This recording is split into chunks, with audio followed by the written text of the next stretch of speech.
Bonjour, bienvenue dans cette nouvelle édition de la matinale de l'informaticien. Nous avons le plaisir d'accueillir aujourd'hui deux invités. Alain Bouillet, délégué général du CESIN. Bonjour Alain. Bonjour. Et Jean-Christophe Vitu, vice-président avant-vente pour l'Europe et le Moyen-Orient et l'Afrique de CyberArk. Bonjour Stéphane. Ou CyberArk. Les deux collent. Les deux fonctionnent. Je vais vous demander, chacun d'entre vous, de présenter rapidement vos entreprises ou organisations. Et Alain, je vous laisse le soin d'expliquer en quelques mots ce qu'est le CESIN et quelles sont ses missions. Alors en effet, je suis le délégué général du CESIN, un club que j'ai co-créé il y a une dizaine d'années maintenant. Club des experts de la sécurité de l'information et du numérique en littéral, et si on veut faire court, le club des CISO RSSI français. On est à peu près 800 membres maintenant, ce qui veut dire 800 RSSI. On y tient beaucoup, puisque c'est le club des RSSI, donc on prend éventuellement des adjoints ou des RSSI en devenir, mais que des RSSI.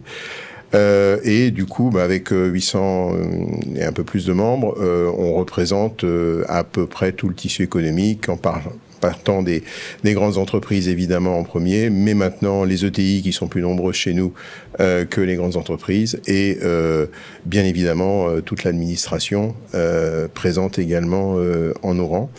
Et donc on réfléchit, on essaie de travailler ensemble sur finalement une plus grande entraide des RSSI entre eux face à toutes les crises qui peuvent se présenter.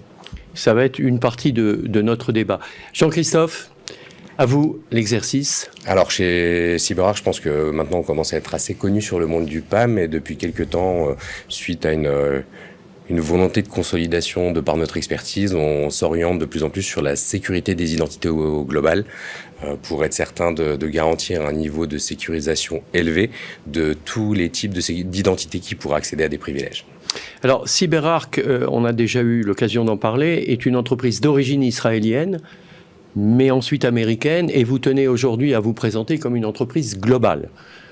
Je ne me trompe pas. Exactement. On a été fondé il y a maintenant 24 ans en Israël, mais le siège a été très rapidement relocalisé à Boston, enfin dans la banlieue de Boston.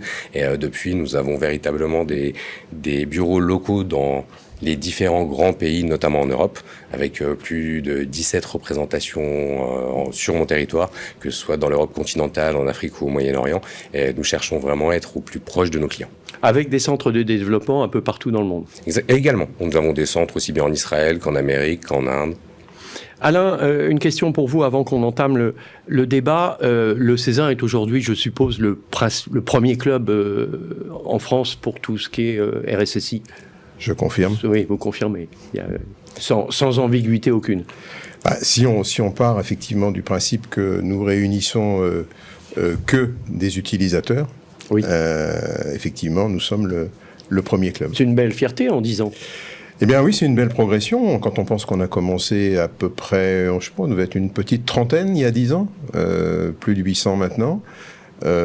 Oui, c'est une belle progression, mais on voit aussi que les entreprises, et en particulier les ETI, prennent de plus en plus conscience des problèmes de cyber, nomment des RSSI, et du coup, ils arrivent chez nous, comme ceux des collectivités locales ou des hôpitaux, qui se font jour également dans le paysage cyber, et c'est plutôt une bonne nouvelle. Oui, on le voit d'ailleurs, les événements récents autour des hôpitaux, encore hier ou aujourd'hui, je crois, sur l'hôpital de Lyon.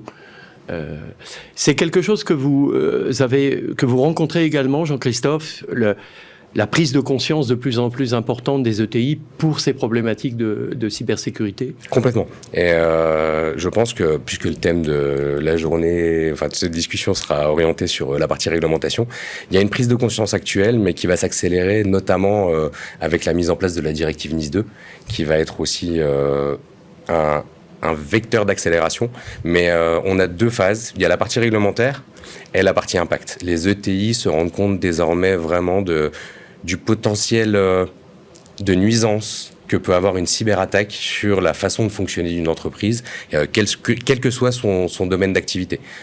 Et ça, alors je ne sais pas si Alain peut le confirmer, mais on a des exemples d'entreprises de taille intermédiaire, même en Europe, pas seulement en France, qui sont parfois amenés à des conclusions dramatiques suite à une cyberattaque alors qu'ils n'étaient pas forcément bien préparés. On a coutume de dire qu'il y a aujourd'hui 2 types d'entreprises, celles qui ont été attaquées et celles qui ne savent pas qu'elles ont été attaquées. Vous confirmez ce demi-adage ? C'est moins vrai quand même. Maintenant, les entreprises ont des systèmes de surveillance, de supervision, de SOC, etc., qui fait que, en règle générale, on détecte l'attaque. Ce qui compte, c'est le temps qu'on met pour la détecter, et ça la différence se compte plutôt en minutes et en heures qu'en jours, comme ce fut le cas il y a quelques années.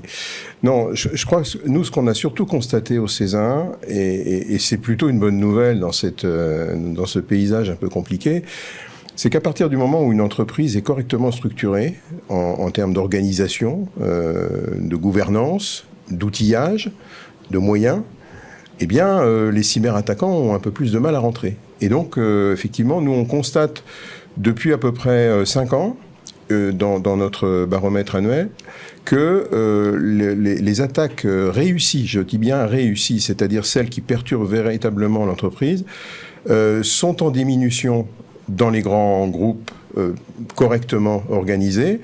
Et le corollaire de ça, c'est que les attaquants vont frapper à la porte des gens moins organisés, moins dotés de moyens et de solutions.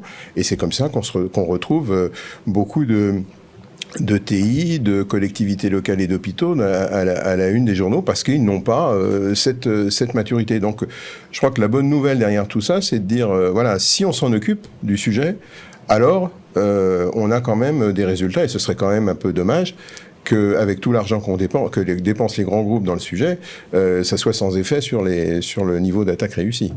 Pour le bonheur des entreprises comme CyberArk. Alors ça va être paradoxal, mais je vais rebondir sur ce que vient de dire Alain, parce que je pense que justement, on en a encore, il y a un stade de maturité différent au niveau des ETI, où on pense souvent juste par l'outillage, alors que malheureusement, l'outillage ne fait pas tout. Donc j'ai beau être vendeur de solutions, je pense que l'outillage ne fait pas tout, et qu'il faut avoir véritablement aussi bien des processus qu'on a véritablement testés avec des cellules de crise, avec des mécanismes de red teaming, mais aussi une organisation et une prise de conscience au niveau du haut de l'organisation, de ce que peut représenter une cyberattaque, là où parfois on se retrouve chez des ETI avec la sécurité, c'est on met un outil et derrière ça va être magique et ça va tout résoudre. Alors ce que vous êtes en train de me dire tous les deux, c'est qu'au-delà des outils dont vous venez de parler, Jean-Christophe, c'est une décision COMEX. À partir du moment, enfin c'est vraiment, ça doit remonter à la direction générale, et de plus en plus, me semble-t-il, les CISO sont membres du comité exécutif. Non, enfin ils sont rattachés à un membre du comité exécutif. Je pense que le comité exécutif, faut pas non plus lui coller tous les attributs directs de toutes les misères de la terre, parce que le pauvre, il y aurait plusieurs réunions par semaine. Non, je pense que sérieusement, la bonne nouvelle, c'est qu'en effet, on voit que le CISO monte dans la hiérarchie, et souvent on se retrouve avec des CISO qui sont au même niveau que le DSI, et leur point commun, c'est qu'ils sont tous les deux rattachés, peut-être pas au même d'ailleurs, mais à un membre du COMEX. Et ça, c'est la meilleure organisation qui soit pour moi, parce que du coup, vous n'avez qu'une porte à ouvrir pour atteindre le sommet de l'entreprise. Et je dirais que, pour conclure sur ce point-là, pour moi, il y a 2 catégories d'entreprises. Pour reprendre votre aphorisme de tout à l'heure, il y a celles qui ont RSSI, il y a celles qui n'en ont pas. Et je veux dire, on parlait à l'instant de gouvernance, d'organisation, etc. Si vous n'avez personne pour incarner tout cela dans une entreprise, ça veut dire que vous avez un DSI à qui on a affublé la énième responsabilité qui est la sécurité, et il va s'en occuper quand il aura le temps ou quand il sera face au mur. Victime d'une attaque. Alors, on va un petit peu parler, moi je souhaiterais connaître la position du CESIN dans le choix des fournisseurs. Je sais bien que ce n'est pas le CESIN qui décide, mais il peut recommander, face à des sociétés étrangères, parce qu'on parle comme CyberArk, notamment en ce qui concerne les OIV, dont personne ne sait qu'ils sont de manière officielle. Mais bon, on a une vague idée de... quelles sont ces entreprises? Quelle est votre... Y a-t-il des préconisations, déjà? Alors, nous, on essaie d'être le plus indépendant possible des solutions. Alors, il y a un point fondamental à mes yeux. Le RSSI, aujourd'hui, en termes de solutions, contrairement aux DSI, qui sont parfois acculés entre choisir un des deux GAFAM pour répondre à des besoins collaboratifs ou à Salesforce pour autre chose, ou des solutions cloud, encore une fois, made in USA, le RSSI, aujourd'hui, il a le choix. Il a le choix d'acheter, en effet, une solution étrangère. On ne va pas stigmatiser en parlant que les Américains, parce qu'il y a aussi les Israéliens, il y a d'autres, voilà. Mais il a le choix entre des solutions effectivement étrangères et des solutions, on va dire européennes, pour ne pas être trop chauvin. Et en fait, ce qui va faire la différence, c'est... alors, il y a plein de critères qui rentrent en ligne de compte. Mais pour moi, ce sont les fonctionnalités. Si le produit apporte la réponse au problème, qu'il soit de l'autre côté de l'Atlantique ou qu'il soit fabriqué en Europe, c'est une question ensuite d'appréciation en fonction que vous soyez ou pas OIV, mais il faudrait aussi parler des OSE, il faudrait aussi parler des entreprises qui sont assujetties, qui vont être assujetties à Nice 2, etc. Oui, donc ça va faire un paquet de monde aujourd'hui qui vont avoir un certain nombre d'obligations. Donc nous, on reste totalement neutre là-dedans. La seule chose qu'on défend et qu'on promeut au sein du CESA, ce sont les startups et si possible françaises. Pourquoi ? Parce qu'en fait, on se dit que en gros, 70% des problèmes sont couverts par les solutions actuelles, qu'elles soient françaises ou étrangères. Les 30% qui restent, il faut de l'innovation. Il faut aller courir après, en effet, des solutions qui n'ont pas encore forcément été intégrées chez les grands offreurs. Et c'est pour ça que il y a un baromètre qui vient de sortir de nos amis de Wavestone sur les startups en France. Il y a une extrême richesse aussi des startups françaises. Et donc, là-dessus, effectivement, nous, on donne le coup de main qui va bien pour, non pas parce que ce sont des entreprises françaises, mais parce qu'on se dit, il y a un risque à couvrir, et finalement, le risque que j'utilise une start-up qui peut-être va disparaître, se faire acheter, etc., au moins, pendant que j'aurai utilisé la solution, j'aurai couvert mon risque. Et je pense qu'il faut s'habituer aussi, en matière de cyber, d'abord à être agile, mais aussi à accepter l'idée d'acheter des solutions jetables. Et de se dire, finalement, le temps que ça dure, si ça me couvre le risque, ce sera autant de ça de gagner. Jean-Christophe, vous partagez ce point de vue et d'ailleurs, je crois que vous avez vous-même une politique d'acquisition, enfin de croissance par acquisition, par moment. Et comment réagissez-vous à ce que vient de dire Alain ? Je suis complètement en phase. En fait, c'est vrai qu'on a une politique d'acquisition, aussi bien d'acquisition et d'innovation interne. Tout ne se fait pas par les rachats. Si des gens chez nous ont des bonnes idées aussi, c'est important de capitaliser dessus. Mais pour revenir sur la question initiale, je pense que nous, on a aussi un devoir en tant que fournisseur pour les parties conformité réglementaire, c'est de 3 choses. S'informer, échanger et être transparent. Quand je dis s'informer, c'est-à-dire que quand on est une société qui justement se revendique comme globale, il faut qu'on s'informe, nous, sur les réglementations qui peuvent être nécessaires localement et appliquées localement. On ne peut pas arriver avec un catalogue générique. Quand je dis ensuite échanger, c'est aller dialoguer avec l'organisme de réglementation pour être certain que ce qu'on propose peut déjà y répondre. Si on y répond, comment ? Leur présenter les solutions qu'eux identifient. Si je prends l'exemple de l'ANSSI, ils vont avoir des équipes d'architectes qui vont aller mettre les mains dans les différentes solutions qu'on va leur proposer, identifier les bonnes pratiques, comment les mettre en œuvre. Et quand je dis être transparent, c'est ça plus pour une sorte de rigueur morale.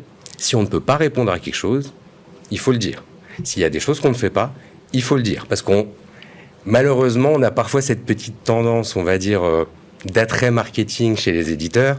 Chaque nouvelle réglementation, c'est un peu comme un nouveau buzzword comme Zero Trust. Oui. C'est-à-dire qu'une semaine après, tout le monde va dire, s'il y a NIS 2, on va vous aider à être conforme avec NIS 2.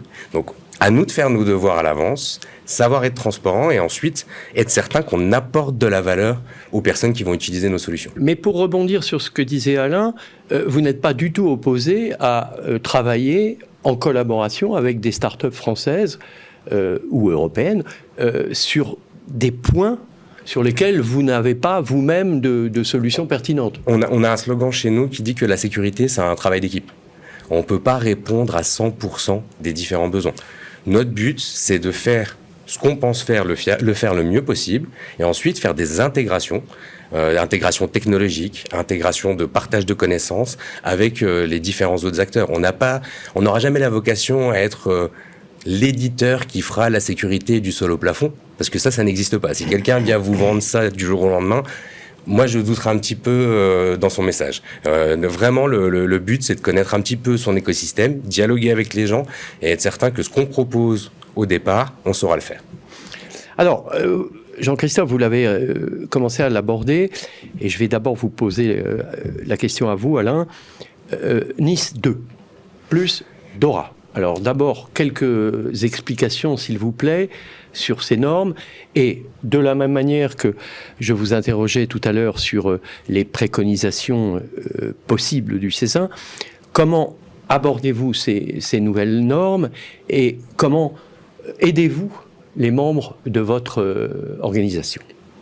Alors, je ne vais pas me lancer dans un cours sur Nice 2, sur DORA. Grosso modo, Nice 2, c'est l'extension de Nice 1 et on va avoir en effet beaucoup plus de secteurs d'activité qui vont être réglementés. Et là, on a un vrai sujet parce que vous avez des secteurs... alors moi, je viens du domaine bancaire, la réglementation, on pouvait m'en rajouter une tous les jours, même pas peur.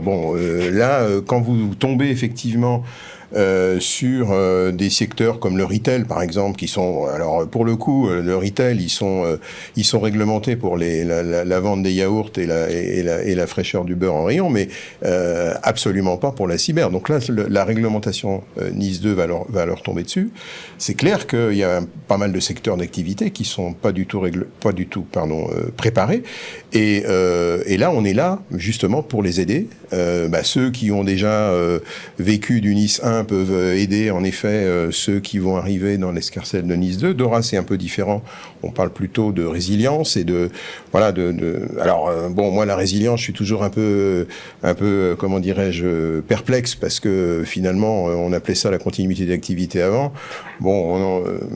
Ça, c'est l'art du marketing, de réinventer de nouveaux trucs. Mais bon, on comprend ce que ça veut dire. C'est-à-dire, résilience, c'est le fait que aujourd'hui, votre système d'information peut être totalement détruit et la question de sa résistance à ce type de destruction massive doit être posée, je l'accorde. Mais donc tout ça pour dire qu'aujourd'hui, on va se retrouver, en effet, on se retrouve déjà avec une réglementation excessivement importante. Alors ça arrange tout le monde, hein.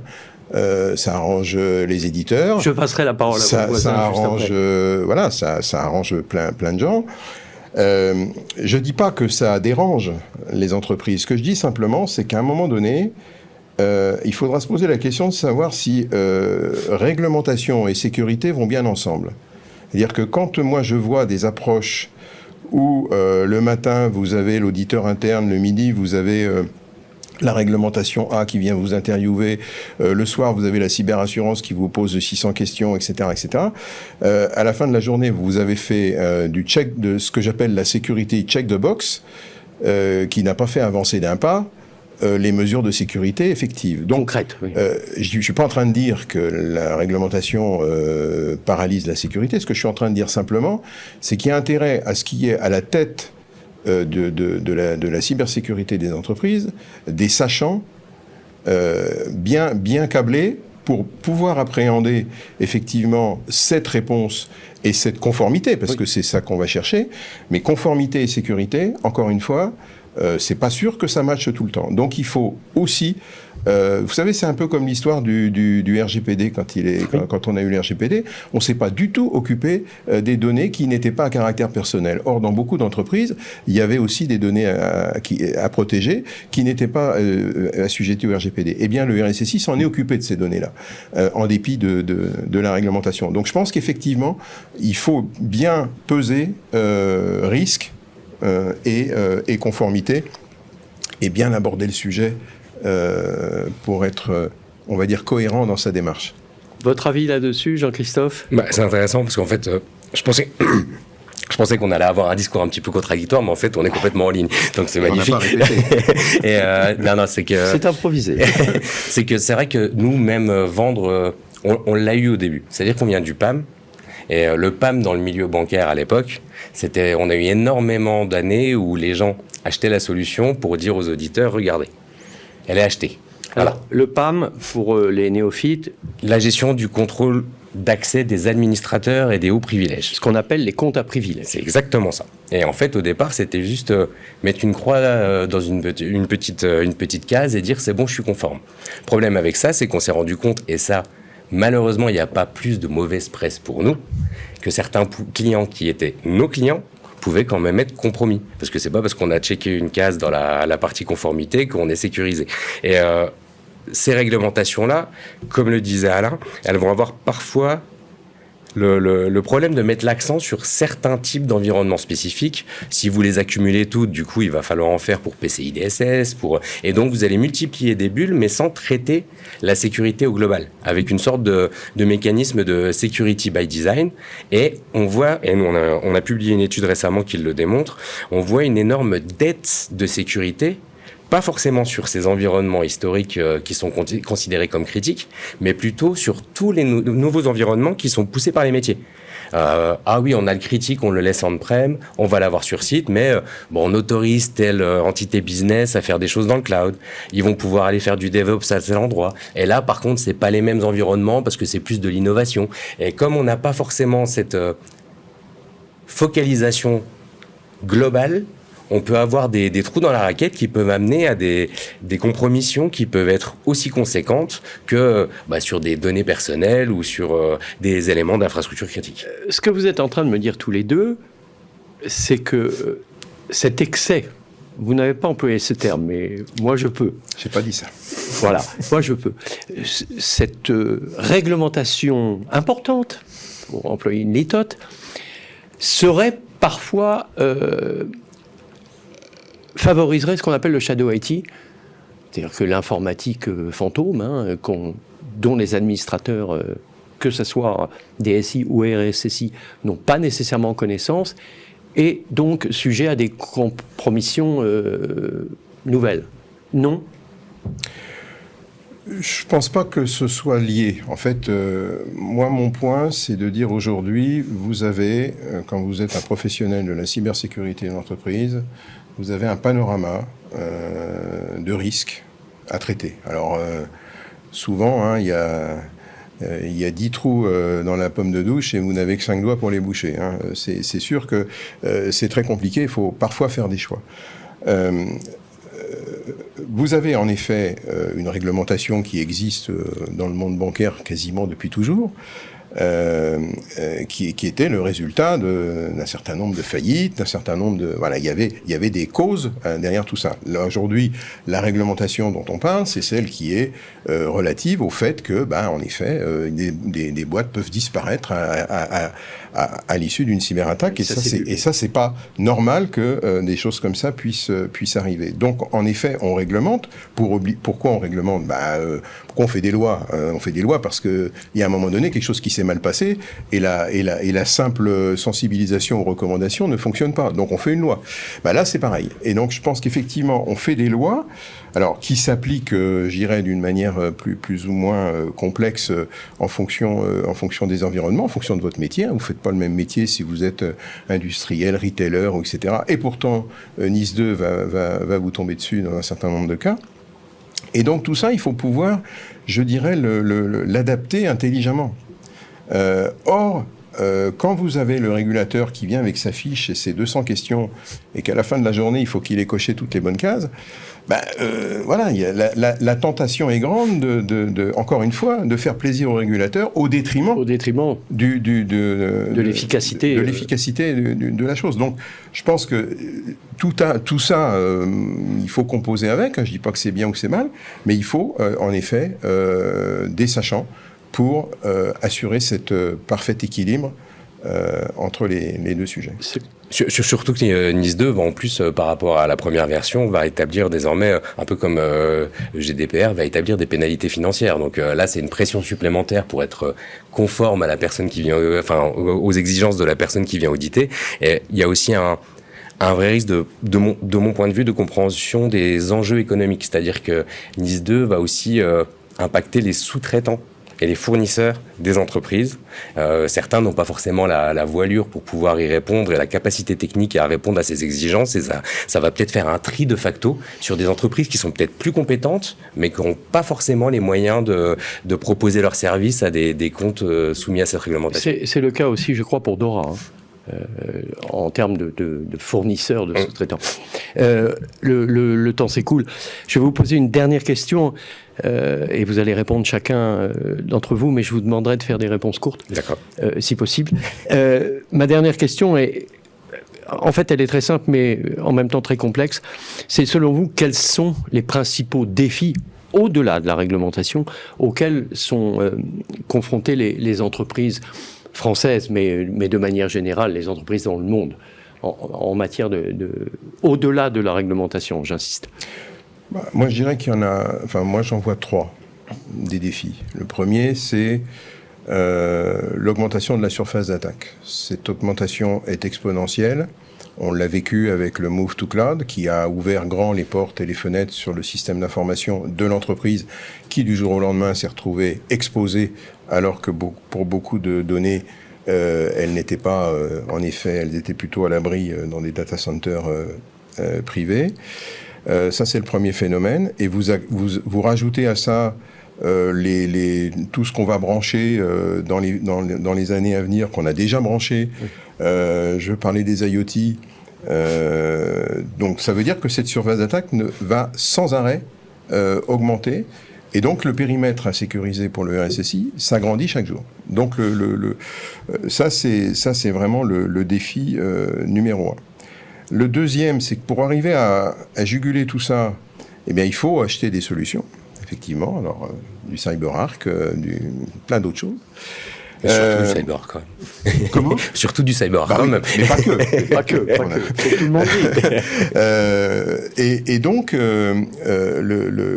la problématique qui va se poser, on a, dans notre baromètre Cézanne, on dénombre une moyenne de 15 solutions par membre, et on pense qu'effectivement, le nombre est écrasé par le nombre de répondants, donc on est plutôt à 30 ou 50 dans les grands groupes. Donc quand vous avez 50 solutions à administrer, à faire vivre, etc., c'est un défi aussi, parce que là, non seulement il faut du monde, mais il faut que tout ça se coordonne bien, et comme vous disiez tout à l'heure, il n'y a pas l'outil magique, du tout en un, ça n'existe pas. Et puis vous rajoutez à ça un autre problème, qui est la pénurie de ressources. Et aujourd'hui, pour tout ce que je viens d'expliquer là, il faut du monde. Et ce monde-là, on ne l'a pas. On ne l'a pas. Et on a du mal à les former. Alors peut-être, j'ouvre le débat sur un autre débat. Oui. L'IA va peut-être faire son entrée. Voilà. C'est 2 débats encore. Jean-Christophe, un dernier mot à ce sujet et après... Alors, je vais le traduire en un mot, c'est l'accélération. L'accélération sur les nouveaux modes de production de valeur au travers de l'informatique. Et c'est pour résumer tout ce que vient de dire Alain. L'accélération va faire qu'on va avoir un besoin en continu de formation et qu'on n'a pas forcément les connaissances nécessaires.